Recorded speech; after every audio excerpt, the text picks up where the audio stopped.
ಸಾಮಾಜಿಕ ಜಾಲತಾಣದಲ್ಲಿ ಕೋಮು ವೈಷಮ್ಯದ ಪೋಸ್ಟ್ ಹಾಕಿದ ಹಿನ್ನೆಲೆ ಬಿಜೆಪಿ ಕಾರ್ಯಕರ್ತೆ ಶಕುಂತಲಾ ನಟರಾಜ್ ವಿರುದ್ಧ ಎಫ್ಐಆರ್ ದಾಖಲಾಗಿದೆ. ಎಕ್ಸ್ ಖಾತೆಯಲ್ಲಿ ಕೋಮು ವೈಷಮ್ಯದ ಪೋಸ್ಟ್ ಹಾಕಿರುವ ಆರೋಪ ಕೇಳಿಬಂದಿದೆ. ತುಮಕೂರಿನ ಜಯನಗರ ಪೊಲೀಸ್ ಠಾಣೆಯಲ್ಲಿ ಎಫ್ಐಆರ್ ದಾಖಲಾಗಿದೆ.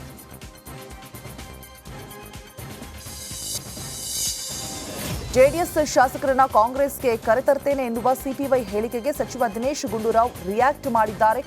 ಜೆಡಿಎಸ್ನಲ್ಲಿ ಏನಾಗ್ತಾ ಇದೆ ಎಂದು ನಮಗೆ ಗೊತ್ತಿಲ್ಲ. ಈ ಚುನಾವಣೆ ಎಲ್ರಿಗೂ ಉತ್ತರ ಕೊಟ್ಟಿದೆ ಎಂದಿದ್ದಾರೆ. ಇನ್ನು ಬಿಜೆಪಿಯಲ್ಲೇ ಒಡಕಿದೆ, ಮುಂದೆ ಏನಾಗುತ್ತೆ ಗೊತ್ತಿಲ್ಲ. ಅಲ್ಲದೆ ಜೆಡಿಎಸ್ ಬಿಜೆಪಿಯಿಂದ ಎಷ್ಟು ಜನ ಹೊರಗೆ ಬರ್ತಾರೆ ಗೊತ್ತಿಲ್ಲವೆಂದು ಹೇಳಿದ್ದಾರೆ. ಈಗ ಜೆಡಿಎಸ್ ಅಲ್ಲಿ ಏನಾಗುತ್ತೋ ನನಗೆ ಗೊತ್ತಿಲ್ಲ. ಆದರೆ ಈ ಚುನಾವಣೆ ಎಲ್ರಿಗೂ ಕೂಡ ಉತ್ತರ ಕೊಟ್ಟಿದೆ ಅಲ್ವಾ. ಅನಾವಶ್ಯಕವಾಗಿ ಏನೇನೋ ಮಾತಾಡ್ತಾ ಇದ್ರು ಬಿಜೆಪಿಯವರು, JDS ಅವರೆಲ್ಲ. ಅವರಿಗೆ ಜನನೇ ಉತ್ತರ ಕೊಟ್ಟಿದ್ದಾರೆ. ಈಗ ಜನ ಏನು ಹೇಳಿದ್ದಾರೆ, ನಮಗೆ ನೀವು ಇನ್ನೂ ಹೆಚ್ಚು ಒಳ್ಳೊಳ್ಳೆ ಕೆಲಸಗಳು ಮಾಡಿ ಜನಪರವಾದಂಥ ಕಾರ್ಯಕ್ರಮಗಳನ್ನು ಮುಂದುವರಿಸಿ ಅಂತ ಹೇಳಿದ್ದಾರೆ. ಇವರು ಬರೀ ಸುಳ್ಳಿನ ಪ್ರಚಾರಗಳು ಹಿಡ್ಕೊಂಡು ಏನು ಇಲ್ಲದೇ ಇರತಕ್ಕಂಥ ಆಧಾರರಹಿತವಾದಂಥ ಆಪಾದನೆಗಳು ಮಾಡ್ಕೊಂಡು ತಿರುಗಾಡ್ಕೊಂಡಿದ್ರು. ನಿಮ್ಮ ಇಲ್ಲಿಯ ಸ್ಥಳೀಯ ವಿಜೇಂದ್ರ ಅವರು ಇರ್ಬೋದು, ಮತ್ತು ಕುಮಾರಸ್ವಾಮಿಯವರು ಇರ್ಬೋದು, ಯಾರೇ ಇರ್ಬೋದು, ಯಡಿಯೂರಪ್ಪನವರು ಇರ್ಬೋದು, ಅಶೋಕ್ ಇರ್ಬೋದು, ಯಾರೇ ಇರ್ಬೋದು. ಈಗ ಅದೆಲ್ಲ ಕೂಡ ಈಗ ವಕ್ಫ್ ಇಶ್ಯೂ ತೊಗೊಂಡಿದ್ರು, ಮೂಡಾ ಇಶ್ಯೂ ತೊಗೊಂಡಿದ್ರು, ಎಲ್ಲ ಏನೇನು ಬೇಕು, ಯಾವ ರೀತಿ ಗೊಂದಲ ಸೃಷ್ಟಿ ಮಾಡಬೇಕು ಅದೆಲ್ಲ ಮಾಡಿದ್ರು. ಆದರೆ ಈಗ ಡಿಸೆಂಬರ್ ಬಳಿಕ ಎಲ್ಲಾ ಬಾಗಿಲು ಬಂದ್ ಆಗಿ ಬಿಜೆಪಿಯಲ್ಲೇ ಒಂದೇ ಬಾಗಿಲಿರುತ್ತೆ ಎಂಬ ವಿಜಯೇಂದ್ರ ಹೇಳಿಕೆಗೆ ಬಸವನಗೌಡ ಯತ್ನಾಳ್ ಪ್ರತಿಕ್ರಿಯೆ ಕೊಟ್ಟಿದ್ದಾರೆ. ಯಾದಗಿರಿಯಲ್ಲಿ ಬಿಜೆಪಿ ಶಾಸಕ ಬಸವನಗೌಡ ಪಾಟೀಲ್ ಯತ್ನಾಳ್ ಈ ಬಗ್ಗೆ ಮಾತನಾಡಿದ್ದಾರೆ. ಉತ್ತರ ಕರ್ನಾಟಕದವರಿಗೆ ಒಗಟು ಮಾತಿನ ಅರ್ಥ ಗೊತ್ತಾಗೋದಿಲ್ಲ, ಅದು ಸಿಟಿ ರವಿ ವಿಜಯೇಂದ್ರ ಅವರಿಗೆ ಮಾತ್ರ ಗೊತ್ತಾಗುತ್ತೆ. ಬಿಜೆಪಿ ಪಕ್ಷದ ಕಾರ್ಯಕರ್ತರು ಎಲ್ಲಾ ಕಡೆಗೆ ಬಂದಿದ್ದಾರೆ, ನಾವು ಬಿಜೆಪಿ ಕಟ್ಟಿ ಬೆಳೆಸಿದ್ದೇವೆ, ಈ ಬಗ್ಗೆ ನಾನು ಯಾವುದೇ ಕಮೆಂಟ್ ಮಾಡೋದಿಲ್ಲ ಅಂತ ಹೇಳಿದ್ದಾರೆ. ಇಲ್ಲಪ್ಪ, ಅದು ಅರ್ಥ ಒಗಟುಗಳು ಗೊತ್ತಾಗೋದಿಲ್ಲ ನಮ್ಗೆ ಉತ್ತರ ಕರ್ನಾಟಕದವ್ರಿಗೆ. ಅದು ಸಿಟಿ ರವಿಗೆ ಗುರ್ತ, ಅದು ವಿಜೇಂದ್ರಗೆ ಗುರ್ತ.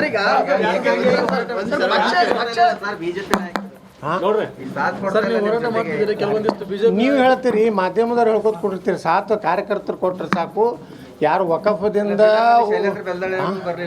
ಬಿಡ್ರಿ ಅವ್ರನ್ನೇನು ಬಿಡ್ರಿ. ನಾವು ಅವ್ರ ಸಲುವಾಗಿ ಹೋಗ್ಯವಣ್ಣ. ನಾವು ರೈತರು ಮಠ ಮಂದಿರಗಳ ಅನ್ಯಾಯ ಆಗಿದ್ರ ಬಗ್ಗೆ ಹೋಗಿ ಹೊರತು ನಾವು ಯಾರ ಸಲುವಾಗಿ MLAಗಳ ಸಲುವಾಗಿ ಹೋಗಿಲ್ಲ.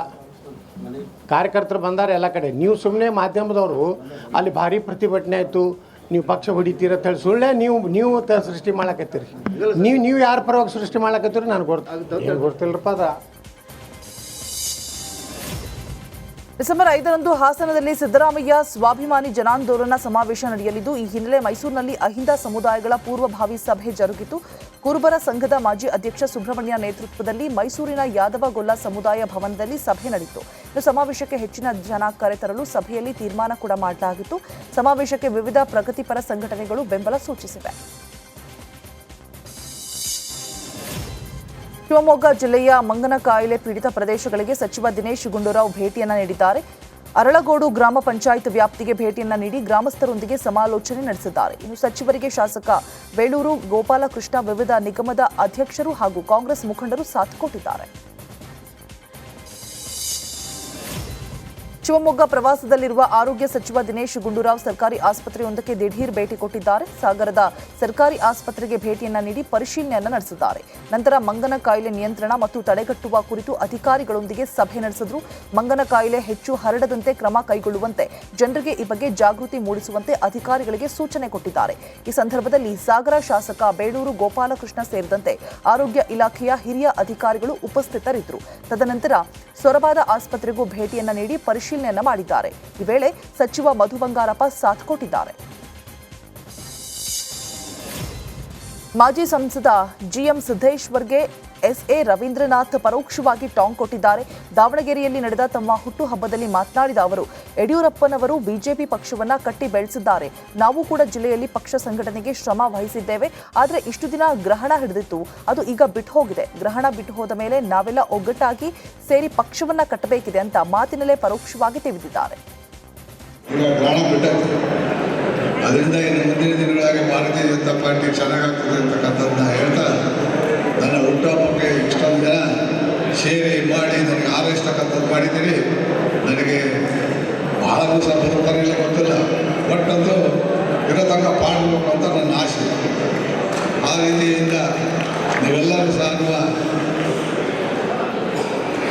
ಏನು ಒಳ್ಳೆಯದಾಗಲಿ ಅಂತಕ್ಕಂಥದ್ದು ಹರಿಸಿದ್ದೀನಿ. ನಾನು ನಿಮಗೆಲ್ಲರಿಗೂ ಸಹ ಕೃತಜ್ಞತೆಯನ್ನು ಅರ್ಪಿಸಿ ಮುಂದಿನ ದಿನಗಳಿಗೆ ಮುಖ್ಯಮಂತ್ರಿಗಳು ಆಗ್ತಕ್ಕಂಥವ್ರು ನಮ್ಮ ಯಡಿಯೂರಪ್ಪನವರು ಎಷ್ಟು ಕೆಲಸ ಮಾಡಿದ್ರು ವಿಜಯೇಂದ್ರರು ಸಹ ಅಷ್ಟೇ ಕೆಲಸ ಮಾಡಿ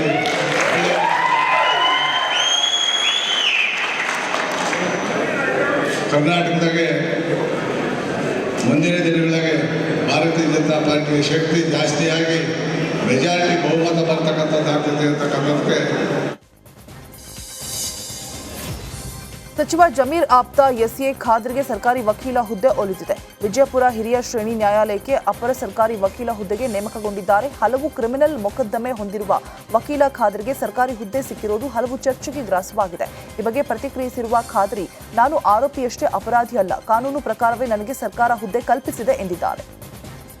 ಇಲ್ಲ ಮಾಡಬೇಕಂತೂ ಎಲ್ಲಿಯೂ ಇಲ್ಲ. ಆಯಾ ನಗರ ಆಯಾ ಜಿಲ್ಲೆಯಲ್ಲಿ ವಕೀಲ ವೃತ್ತಿ ಮಾಡ್ಕೋತ ಬಂದಿದ್ದ ನ್ಯಾಯವಾದಿಗಳಲ್ಲಿ ಒಳ್ಳೆ ಎಕ್ಸ್ಪೀರಿಯನ್ಸ್ ಹೊಂದಿದವರು ಮತ್ತು ಒಳ್ಳೆ ನಾಲೇಜ್ ಕಾನೂನು ಬಗ್ಗೆ ಒಳ್ಳೆ ನಾಲೇಜ್ ಇದ್ದವ್ರನ್ನೂ ಸರ್ಕಾರ ನೇಮಕ ಮಾಡ್ತದೆ. ಸರ್ಕಾರಕ್ಕೆ ಯಾವಾಗ ಅವಶ್ಯಕತೆ ಇರ್ತದೆ ಅವಾಗ ಸರ್ಕಾರ ನೇಮಕ ಮಾಡ್ತಿರ್ತದೆ.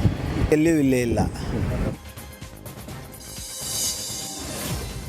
ಮುಡಾ ಹಗರಣ ಸಂಬಂಧ ಹೈಕೋರ್ಟ್ ವಿಚಾರಣೆಯನ್ನು ಡಿಸೆಂಬರ್ 10ಕ್ಕೆ ಮುಂದೂಡಿದೆ. ಡಿಸೆಂಬರ್ 10ರ ಮಧ್ಯಾಹ್ನ 2:30ಕ್ಕೆ ವಿಚಾರಣೆ ಮುಂದೂಡಲಾಗಿದೆ. ಲೋಕಾಯುಕ್ತ ಪೊಲೀಸರು ತನಿಖಾ ವರದಿಯನ್ನ ತಂದಿದ್ರೂ ಕೋರ್ಟ್ಗೆ ಸಲ್ಲಿಸಲಿಲ್ಲ.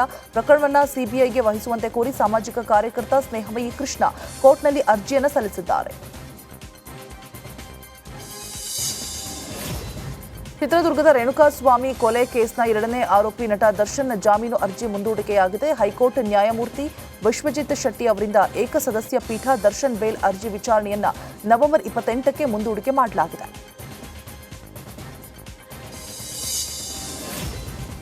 ಉಡುಪಿ ನಗರದಲ್ಲಿ ಕಳೆದ 1.5 ವರ್ಷದಿಂದ ಮನಬಂದಂತೆ ತಿರುಗಾಡ್ತಾ ಇದ್ದ ವ್ಯಕ್ತಿಯನ್ನ ರಕ್ಷಣೆ ಮಾಡಲಾಗಿದೆ. ಮಾನಸಿಕ ಅಸ್ವಸ್ಥತೆಯಿಂದ ಬೀದಿ ಪಾಲಾಗಿದ್ದ ಬಿಎಸ್ಸಿ ಪದವೀಧರರನ್ನ ವಿಶು ಶೆಟ್ಟಿ ಅಂಬಾಲಪಾಡಿ ಎಂಬುವವರು ರಕ್ಷಣೆ ಮಾಡಿದ್ದಾರೆ.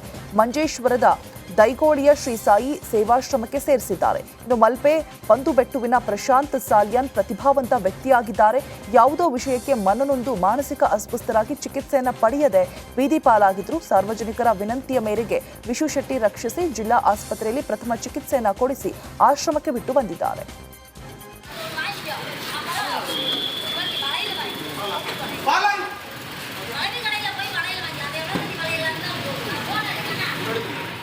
ಪುನರ್ವಸತಿ ಕೇಂದ್ರ